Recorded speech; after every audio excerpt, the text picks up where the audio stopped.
പട്ടാരിയമ്മ ക്ഷേത്രം. കേരളത്തിൽ ഏറ്റവും കൂടുതൽ മുടിയേറ്റ് നടക്കുന്നത് ഈ ക്ഷേത്രത്തിലായിരിക്കും. പട്ടാരിയമ്മയുടെ പേരിലാണ് ഈ ക്ഷേത്രം അറിയപ്പെടുന്നതെങ്കിലും പ്രധാന മൂർത്തി ഇവിടെ ദുർഗാഭഗവതിയാണ്. അപൂർവങ്ങളായ ഒരുപാട് ആചാരങ്ങൾ നടന്നു വരുന്നൊരു ക്ഷേത്രം കൂടിയാണിത്. ഇവിടെ നടന്നു വരുന്ന വളരെ ഫലസിദ്ധിയുള്ള ഒരു വഴിപാടാണ് കൊട്ടും ചിരിയും. കളഞ്ഞുപോയ സാധനങ്ങൾ തിരികെ കിട്ടുന്നതിനായിട്ടാണ് ഈ വഴിപാട് കഴിക്കുന്നത്. ഇവിടെ ദുർഗാഭഗവതിക്കാണ് ഈ വഴിപാട് നടത്തുന്നത്. ആദ്യകാലത്ത് ഇവിടെ ദുർഗാദേവിയുടെ പ്രതിഷ്ഠ മാത്രമാണ് ഉണ്ടായിരുന്നത്. കുറച്ച് നൂറ്റാണ്ടുകൾക്ക് മുൻപാണ് പട്ടാരിയമ്മയുടെ പ്രതിഷ്ഠ ഇവിടെ വരുന്നത്. ആയിരക്കണക്കിന് വർഷങ്ങൾ പഴക്കമുള്ള ഒരു ക്ഷേത്രമാണിതെന്ന് പറയപ്പെടുന്നു. പഴയ വടക്കൻകൂർ രാജ്യത്തിൻ്റെ ഭാഗങ്ങളായിരുന്നു ഈ പ്രദേശങ്ങൾ.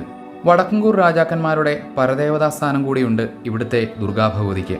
ശ്രീകോവിലും ഒരു തിടപ്പള്ളിയും മാത്രമുണ്ടായിരുന്ന മൂഴിക്കുളങ്ങര ക്ഷേത്രത്തിന് ചുറ്റമ്പലവും ബലിക്കൽപുരയും എല്ലാം വടക്കൻകൂർ രാജാക്കന്മാർ പണി കഴിപ്പിച്ചതാണ്. കുറച്ചു വർഷങ്ങൾക്ക് മുൻപുള്ള പുനരുദ്ധാരണത്തിന് മുൻപ് വരെ മേൽക്കൂരകളിൽ മാറോടുകൾ എന്ന് വിളിക്കുന്ന ചെറിയ ചെറിയ ഓടുകളായിരുന്നു.